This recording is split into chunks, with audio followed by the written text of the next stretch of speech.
големиот парадокс на успехот. Црквата е можеби една од најразнородните организации, заедници. Бидејќи во црквата има и од најмалата возраст и бебиња, и тие се дел од црквата, па и највозрастните. Во црквата имаме и пензионери, и студенти, и вработени, и невработени. Имаме и образовани, и помалку образовани. Имаме и успешни, богати, имаме и победни. Имаме и од различни етнички категории. Црквата е разнородна заедница, во секој поглед. Имаме поздрави, имаме силни, имаме и луѓе кои се борат со тешки болести. Сите се дел. Меѓутоа, иако сме разнородни во различни погледи, сепак не обединува нешто. Колку и да сме богати, силни, здрави, колку и да сме уверени во себе, сите се бориме. Сите имаме некакви своји битки, војни, кои војуваме. Сите се соочуваме со несигурности, со неизвестности. Сите сме исправени пред некои предизвици и во нас се појавуваат некако несигурност или сомнеж дали ќе се справиме со тие предизвици во животот. Имаме некои очекувања за самите себе си, некои очекувања другите ни ги поставуваат, дали ќе одговориме на тие очекувања. Така да, тие притесненија или тие стравови во нас се општи. Нема човек кој ги нема. И со годините осознавам дека било заблуда она што порано сум си го мислел, дека како што одминуваат годините, тоест како што стареам, стравовите ќе се намалуваат во животот. Тоест, бидејќи со годините доаѓа мудроста, знаењето, искуството, полесно ќе се решаваат проблемите. Меѓутоа, животот покажува дека не е така. Воопшто не е така. Да, растеме во искуствата, растеме во знаењето, во мудроста, меѓутоа со тоа и подлабоко ги гледаме работите. Појасно гледаме дека не се лесни, дека се тешки проблемите. Помладите луѓе не може така сериозно и длабоко да ја сватат тежината на проблемите. Со годините таа се сваќа подлабоко, а во исто време пак разбираме и колку сме слаби самите ние, слабостите си ги гледаме повеќе. И тоа придонесува и таа несигурност, и тој страв да се зголемува со годините. Порано си мислев дека како што децата ќе растат и проблемите ќе се, тоест грижите за нив ќе се помали, ама и тоа не било така. И навистина, има голема вистина во она што го велат, мали деца, мали проблеми, големи деца, големи проблеми. Кога се мали децата, мислиш само на тоа дали се здрави и дали ме оди во школа. Во тоа почнуваш да мислиш за многу други работи. Мислиш дали ќе се справат во животот, дали ќе се вработат, мислиш како семејство, ќе им се погодили брачниот партнер, деца ќе има. Многу други работи почнуваат да натежнуваат. Во црква дали ќе останат или светот ќе ги привлече. Така да, проблемите не намалуваат во животот. И стравовете и сигурноста не се исчезнуваат. Напротив, тие стануваат уште, тој товар се чувствува уште повеќе. Па и во духовниот поглед, и во службата, и во животот. Со годините, како што човек духовно зрее, и не само духовно, и умствено, повеќе осознава својата неадекватност или неспособност за служба. Повеќе осознава дека не е едноставна службата за Бог. И товарот на прашањето на правиот пат ли сум? Правилно ли ги, достој ли сум да ги извршам тие работи? Дали го правам она што Бог сака да го правам? Тие прашања уште повеќе натежнуваат, зашто духовното искуство ја открива нашата несоодветност, неадекватност. И сите тие нешта, сите тие предизвици во различните области ја зголемуваат таа несигурност. Го зголемуваат товарот. И зошто го кажувам сето тоа? Го зголемуваат нели оној страв дали ќе се справиме. Воопшто. во црквата, во животот, во службата, во семејството. Со годините и она прашање во брачните односи, тежтоварот не се намалува. Знаеш, некој велат првите години се во бракот така по-тешки. Не, си устанува тежината. Во секој поглед. Несигурноста, стравот. Зошто кажам сето ова? Зашто со 12-тиот стих на втората глава, или поточно 14-тиот стих, па во еден долг текст, се до некаде почетокот на 7-та глава, Павле говори за тие работи. Тоест, ни говори за христијанскиот живот, христијанската служба, говори за нас како служители на Новиот Завет и говори за тоа како може да биде успешен тој живот и таа служба. И сметам дека нема посоодветна личност која може да говори на таа тема од самиот апостол Павле. Тој е човек кој се покажува, се открива како смирен, како скромен, но има голем кредибилитет. Навистина има авторитет тој човек. И тој кредибилитет, тој авторитет да ги кажува тие работи, тој самиот вели не доаѓаат од мене. Сето тоа доаѓа од неговата зависност од Бог, тоест од неговата сигурност што има во самиот Бог.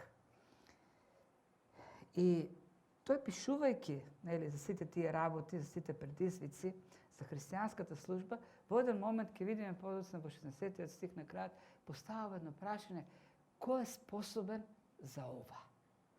Кој е способен за христијанската служба? Кој е способен за живот? Кој е способен да биде успешен во сите тие работи? И одговорот е никој. Никој не е способен. Нема совршен човек. Нема совршен служител. Тоа го вели Павле. Тоа како можеме да бидеме? Тоа е темата. Во наредните, можеби 10 проповеди, ќе се занимаваме со тоа. Долг е текстот, многу е важен и некои го нарекуваат една голема дигресија која Павле ја прави во пишувањето на оваа послание. Тоест, овој дел од 2.12 до 7.1, некој велат 7.5, е како една одсечка која е вметната во текстот. И затоа ја нарекуваат големата дигресија или големото отстапување, не знам како да го преведам, големото заобиколување, големиот завој што го прави во опишувањето во тоа послание. Ајде да видим малку пак за посланието се подсетиме. Ова послание, второ послание за нас, а четврто, воопшто четврто за Павле во опишувањето на црквата во Коринт е можеби кулминационата точка во тие односи што ги има со таа црква.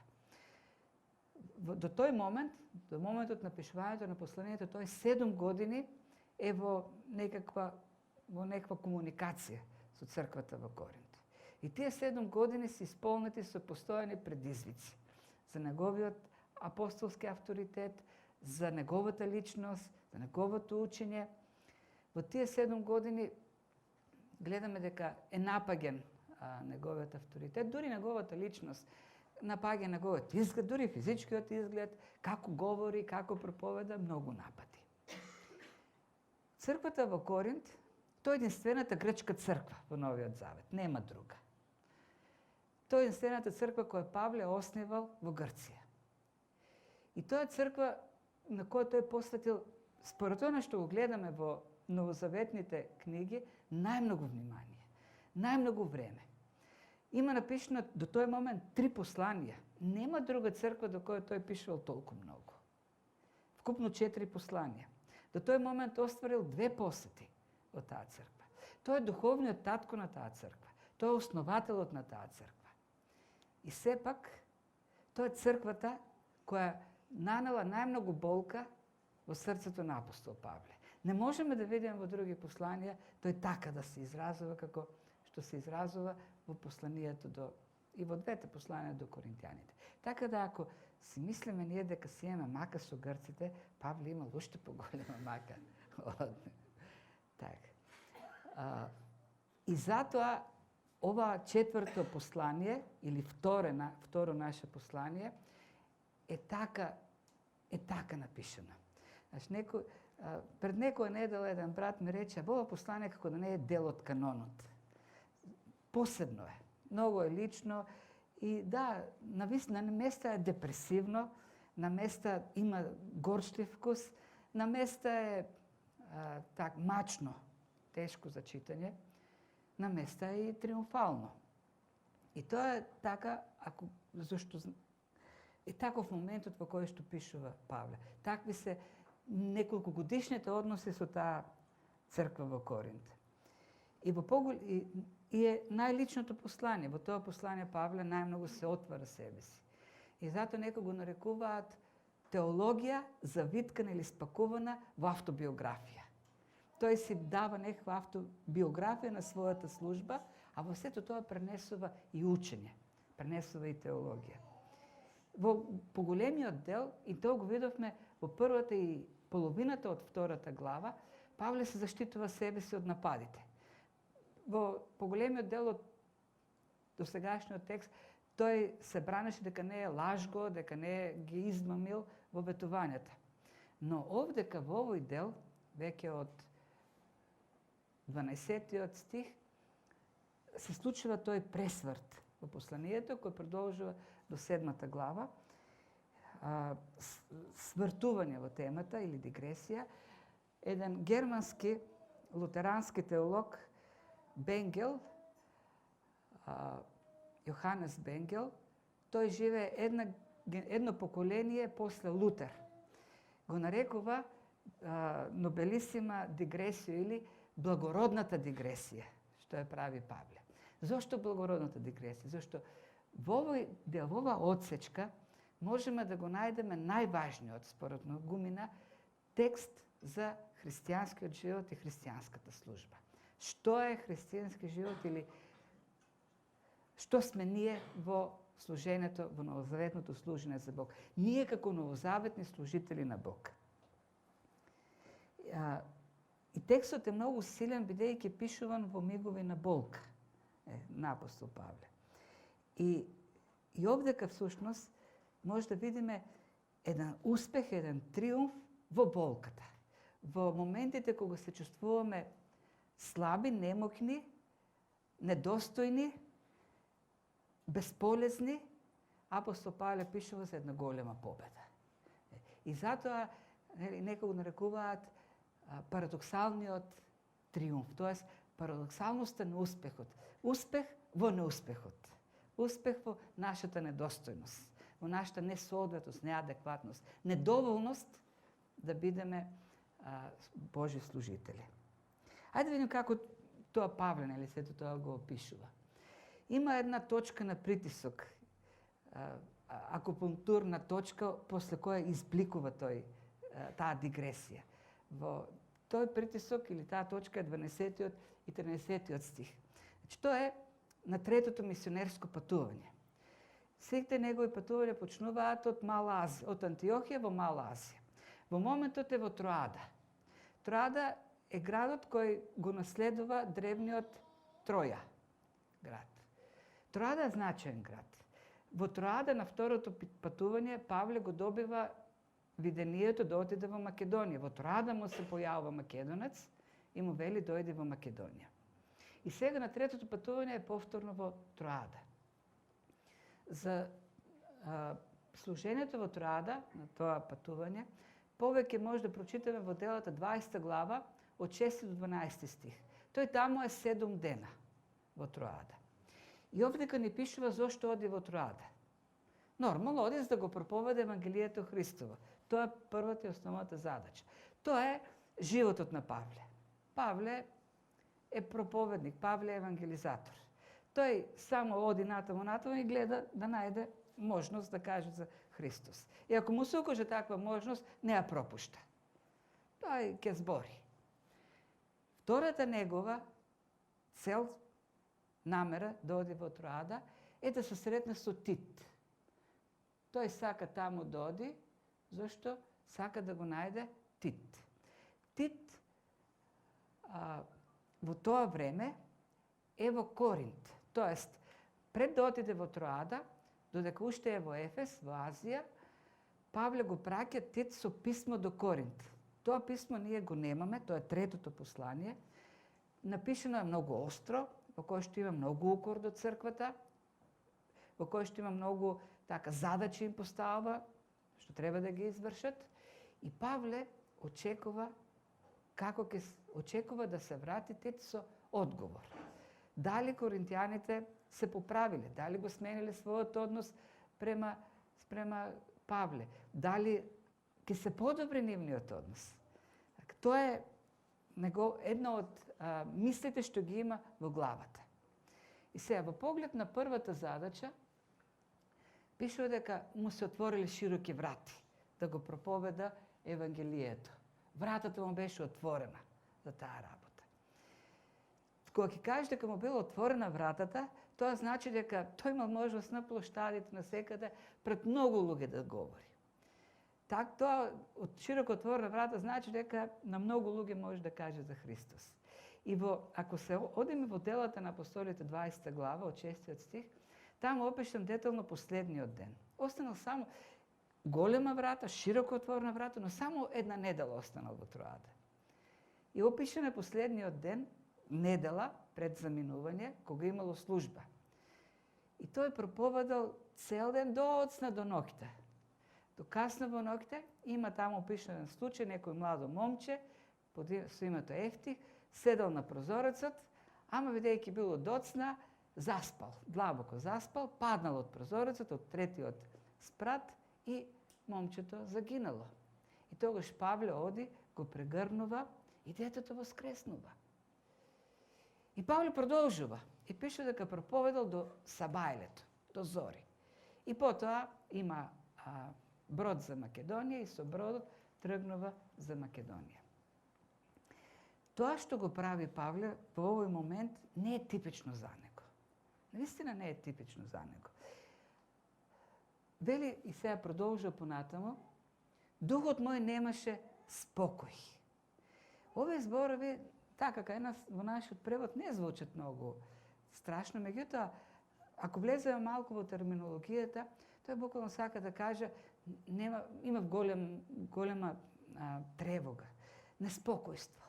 Тоест, дури депресија, тежина внатре, во душата. Толку голема тежина, што тоа е една таква врата за проповедање, не дека не ја забележува, туку ја затвора зад себе. Представете си, Павле кој бара отворени врати за евангелизирање, кој ако има можност дури на секој во градот да му каже за Христос, и се случува такво чудо, воскреснува дете во тој град. Кој е големо чудо. То немаме многу воскреснувања во Новиот Завет, освен Христовите. И тој, вели, беше широко отворена вратата за евангелизирање, ама јас се ги спакував куферите и си тргнав. Отидов за Македонија. Мојата душа немаше мир, немаше спокојство. Многу нетипично за Павле. И продолжува понатаму, ако мисли дека ова е претерано што го зборам, тој во 7 глава ќе се наврати на тој момент и кога ќе рече, кога дојдовме во Македонија, никакво спокојство немаше телото наше. Од секаде бевме претеснати во маки, однадвор борби, однатре страв. Може да се представите, Павле, големиот евангелизатор, широко отворена врата за евангелизирање. Јас би очекувал, додека последниот не се покаја, тој нема да престане да проповеда. Вели си тргнав од таму и отидов во Македонија. Ако јас го пишував ова послание, може би овој момент ќе го сокриев. Зашто, како сега да представиме еден таков служител и да кажеме, тој буквално врти грб на служењето во Троаден и тие можности што му ги дава Бог таму. И навистина, ова послание отстапува некако од другите. Меѓутоа, Бог е тој што ги пишува преку авторите посланијата и Бог е тој кој решава што ќе остане. И добро што останал тој текст. за да видиме дека нема совршен. И дека на секој може да му се случи слабост. Сите сме слаби. Тоа е вистината. Слаби сме. Сите сме имали моменти во животот во кои што ќе се почувствуваш или недостоен за нешто, или нема да најдеш сили. Отворена ти е вратата, голема можност ти дава, една богата жетва, меѓутоа тој товар што го носиш во себе те сапира. Не знам дали ви се случувало, мене ми се случувало, не сум совршен, Павле е отворен, јас ки сум отворен, сабајле недела се спремам за служба, ки се скарам со краси или со децата. Како додеш сега во црква да проповедаш? Во колата сите молчиме, непријатна атмосфера, а ти треба да застанеш и да проповедаш. Павле вели, аз бев во една слична ситуација. Со коринтијаните беа односите никакви. Не знаев како ќе продолжи понатаму. Може би целосно ќе ме отврля и ќе почнеа за мене да ги шират нивните разбирања за моето апостолство. И широка врата за проповедање не можев да проповедам. Си отидов во Македонија. Зошто од нетрпение да види то писмо што ќе го добие од коринтијаните преку Тит му значи многу повеќе од отворената врата во Троада. И во еден и охрабрува да се знае дека и најголемите луѓе, дури еден Павле, големиот апостол, имал такви мигови во животот.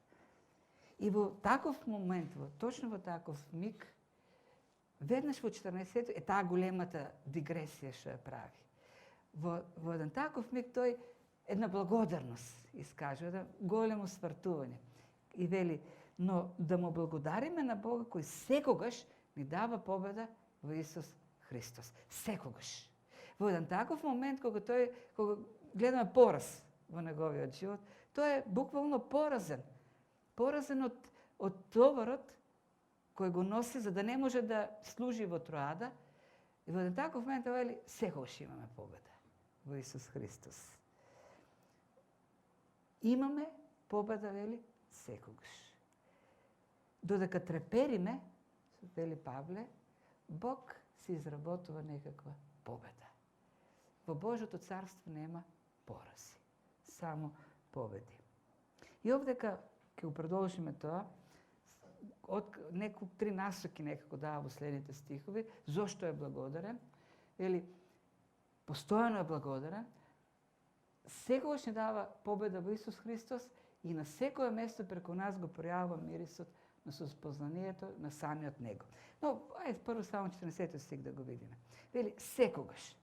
Зборчето секогаш, пантоте значи секогаш постојано, без прекин. Нема миг во нашиот живот кога немаме победа. Тоа значи зборот секогаш.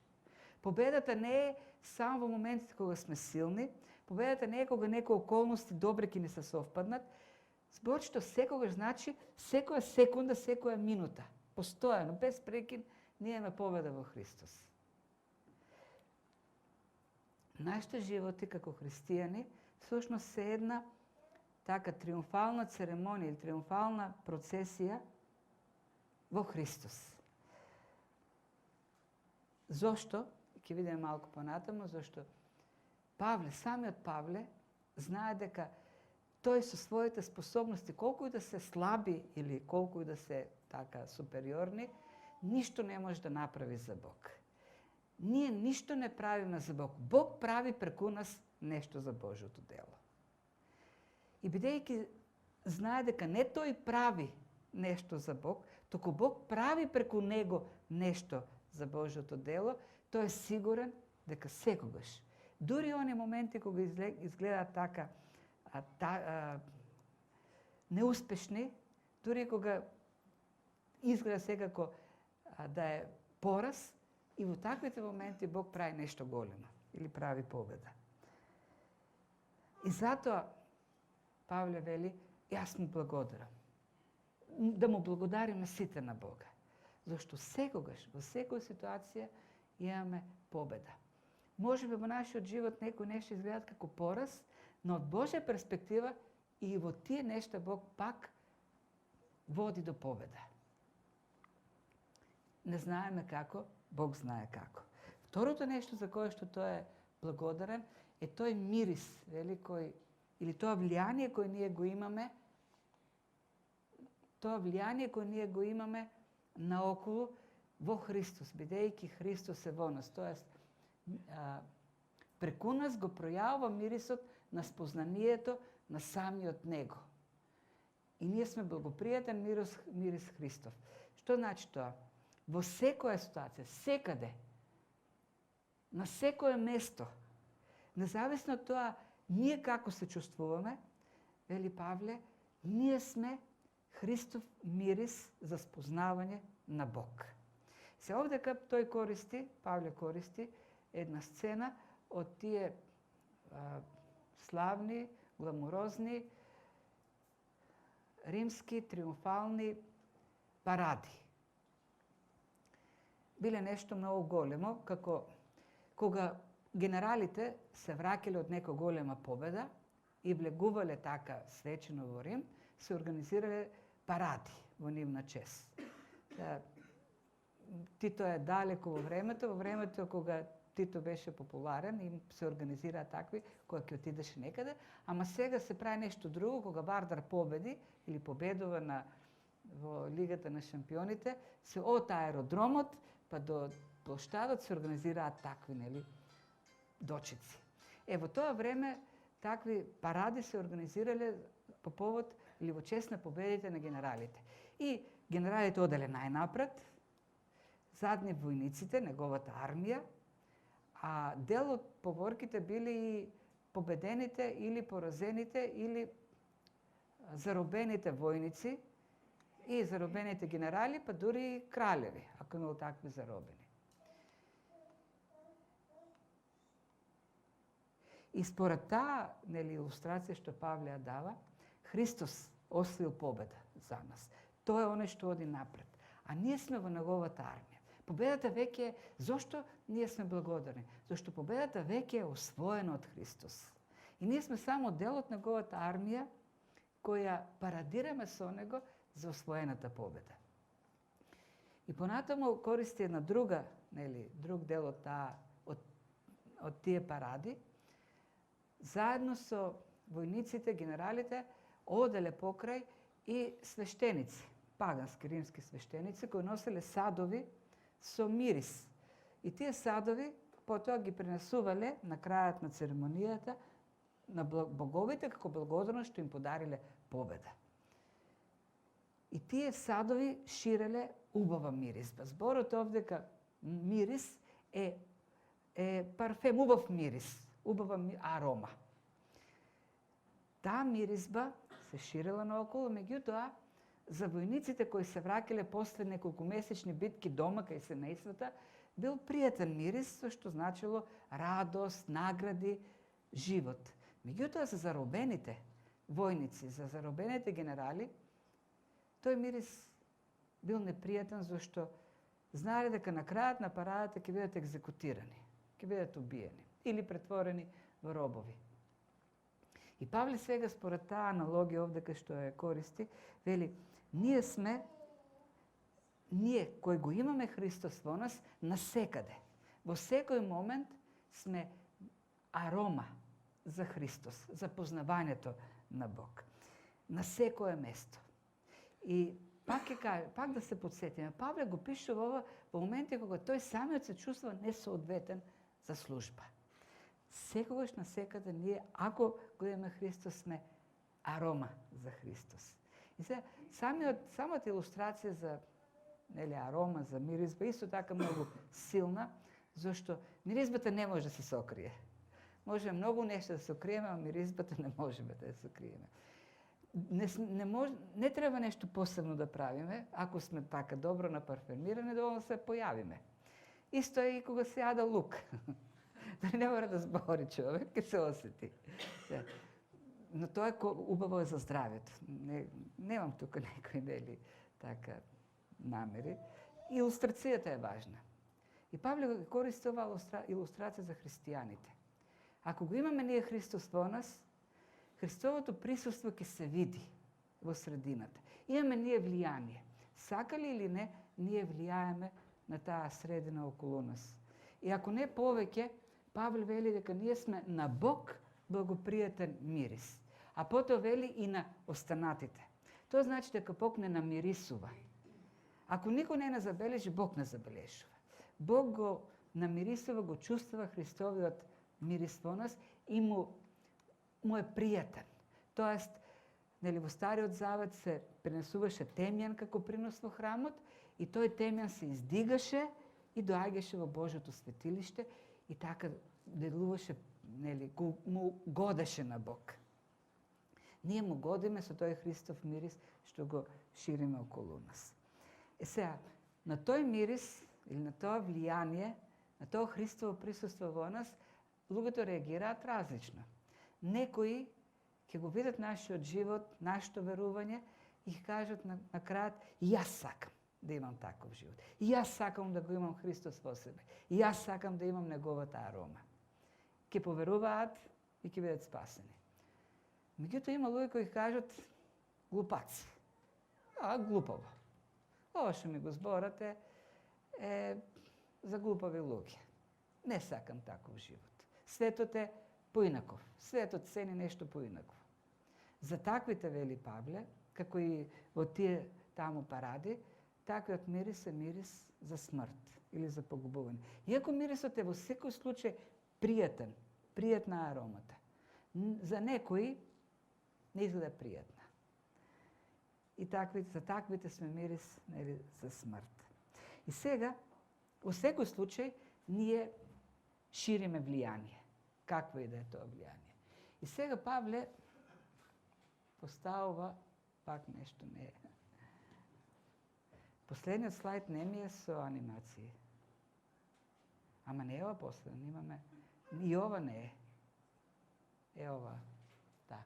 И ова дека Павле поставува прашање: а кој е способен за ова? Е, тоа е големото прашање. Првата песен наслов беше: кој може да се спаси, или како беше? Следната. Или следната ќе биде? Добро. Добро. Како и да е. Павле говори за триумф. Павле говори за наше влијание. Говори за служба христијанска. Тоа е темата. Во овие 4,5 глави темата е христијанската служба. И овдека е големото прашање: кој е способен за ова? Самиот Павле се го поставува прашањето, тој пред каков предизвик е исправен. Ели, кој е способен? Не сум способен. Знаеш, без ова прашање, се што пишува, се од тој триумфализам на Павле е наивен. И многу објективно прашањето, многу реално, кој е способен за таков живот? Кој е способен секој да се представува совршено и да шири Христовата арома? Одговорот ќе се открива. Ќе се открива во сите овие наредни глави. Но овдека само ќе кажам и она што, нели, Павле ќе го открие. Никој не е способен. Тоест, не можеме ништо да направиме со нашите способности. И темата всушност е благодатта. Ние сме служители на Божјата благодат. Ние сме служители на Новиот Завет по благодат. И сме способни за ова во Христовата благодат. Така да, неопходно е да имаме еден реализам за нашите способности. Да имаме реализам за самите нас.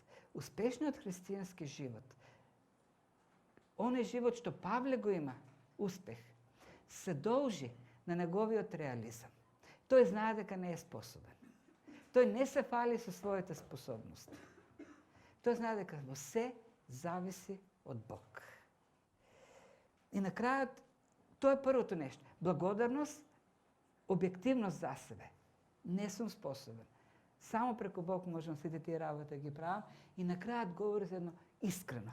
И тоа е искрено, автентично христијанство. Тој е многу искрен човек. Вели, јас не тргувам со Божјото име. Не сум како мнозина кои тргуваат со Божјото име. И тој ги има во предите оние филозофи, оние патувачки проповедници кои како трговски патници, како патувачки трговци, го рекламирале Божјото име, меѓутоа за свое богатење. Буквално биле како рекетари. Ние ви го носиме Бог, верата, спасението, вие нас ке ни давате сега пари. И за да бидат успешни во тоа, бидејќи им бил важен профитот, тие користеле секакви маркетиншки трикови за да го продадат Божјото име. Тоест да го продадат продуктот. И затоа Павле вели, ние не тргуваме. Ние не сме трговци. Ние не сме дошли овдека да заработиме. Ние не сме бизнисмени во верата. Ние го проповедаме искрено, она како што Бог ни го дал Евангелието. Како што ни е откриено. Да ви кажем и денес, факт е тоа дека црквата станува се по-комерцијална. Како што станува менаџерска, така станува и по-маркетиншка, да кажем. Ајде еден оглас една покана за црква, не од овдека, протестантска црква која се појавила на интернет, т.е. на Фейсбук. И вака гласи поканата. Ако си осамен под 40 години и бараш духовна помош, свежи бизнес идеи, нови пријатели, охрабрување, освежување, емоционална поддршка, дојди кај нас и научи како да се искачиш на следното животно ниво. Тоа е поканата за црква. Буквално Божјото име е користено како мамка. Мамка, за да се фатат луѓето за нивните трговски цели. Сега нема многу на телевизија од оние јасновиците, гатачите, но пред 10-15 години скоро на секоја приватна локална телевизија имаше такви. Имаше еден Саше, па имаше, не знам, некоја жена. И сите има икони позади себе. И сите се повикуваа на Бог. И сите работеа со оние телефони на кои што кога ќе се јавиш, 45 денари, 50 денари, на како беа импулсите. И го држат 15 минути, 20 минути, оној таму од другата страна.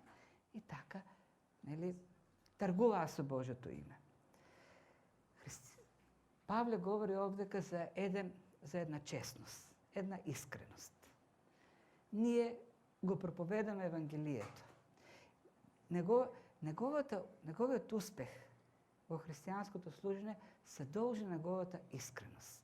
Јас сум слаб, јас не можам ништо, но по Божјата благодат го правам тоа што го правам. И затоа, и бидејќи пред Бог го правам сето тоа, од Бог пред Бог, ништо не можам да се окренам пред Бог, јас сум искрен, транспарентен. Не ја сокривам мојата слабост.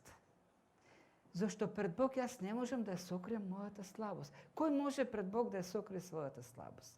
Кој може да си стави маска на силен, самоуверен служител пред Бог? Знаете ли зашто си ставаме маски? Зашто си ставаме фасади? За да ги сокриеме слабостите. Заради тоа. За да не видат луѓето во вистинската светлина. Сега, шминки си става, нели, секој, меѓутоа вистинската намера на шминките и оние стилистите кои знаат добро како да го прават тоа, стават шминка онома кој што треба да се сокрие нешто што не е добро, да се истакне оно што е добро. Тоа е целта. Шминкањето треба да сокрие некој работа, да истакне и да направи нешто што не е на вистина така. И ние можеме тоа пред луѓето да го правиме. Меѓутоа Павле вели, ако јас пред Бог служим, ако Бог знае се, и ако мојот успех не се должи заради моите способности, туку заради Бог, зошто би си ставал маски? Јас сум транспарентен. Павле многу се разликува од многу современи, христијански, успешни, познати служители. Денес не е популарно да кажеш јас сум слаб. Јас сум немокен. Не, тоа не се цени. Има еден Джоел Остин, синот на Џон Остин, кој е еден од основачите на просперитетното движење или просперитетното учење во христијанството. Тој учеше дека ќе живее 120 години, меѓутоа умре од рак на 80 години. И го замени неговиот син Джоел Остин, еден бестселер напиша, според Нью Йорк Таймс. Книгата се вика "Моките на јас сум". И во таа книга тој вели, затоа нели два збора кои ќе го сменат твојот живот. Јас сум, тие се двата збора. Не знам дали тие луѓе, тие проповедници го читат ова послание, дали прочитале првата глава на 1 Коринтијани, каде што Павле ги исмева коринтијаните за тоа јас сум, его еми, егото си го истакнуваат. Но во таа книга Джоел Остин вели, не гледај на слабостите, туку повтарај постојано. Јас сум убав, јас сум успешен, јас сум богат, јас сум добар, јас сум здрав, јас сум благословен, јас сум силен. Повторувај ги тие работи и ти ќе имаш успешен христијански живот. Павле вели, со многу поголема радост ќе се фалам со своите слабости. Зошто? Зашто сум слаб. Тоа е вистината. Зашто мојот успех, се оно што сум го направил во Божјото дело, не е заради моите способности. Бог го направи сето тоа. Кој е способен за сето тоа, прашува Павле? Никој. Само по Божјата благодат ги правиме работите. И затоа тој може да биде искрен пред Бог. И пред луѓето е искрен. Не му е срам да го напише тоа пред коринтијаните. Во Коринт имало многу успешни луѓе кои веле, ние сме многу силни, знаеме, мудри и така натаму. На сите нив вели, а пак јас многу се фалам и се радувам што сум слаб. Зашто во мојата слабост се покажува Божјата сила. Тоа е клучот за победоносниот живот. И тоа е нешто што тој ќе го разгледа во таа голема дигресија во следните глави. Христијанскиот живот не значи елиминирање на стравовите, на слабостите, на препреките во животот. Воопшто не значи тоа христијанството. Ќе си продолжат тие работи, но во тие нешта можеме да имаме увереност, сигурност дека Бог победува. И во сите тие нешта можеме да бидеме сигурни дека се движиме кон големата победа. И во таквите нешта Бог изработува нешто големо. Дури кога се чувствуваме поразени, недостојни, паднати, и во таквите ситуации Бог прави нешто големо.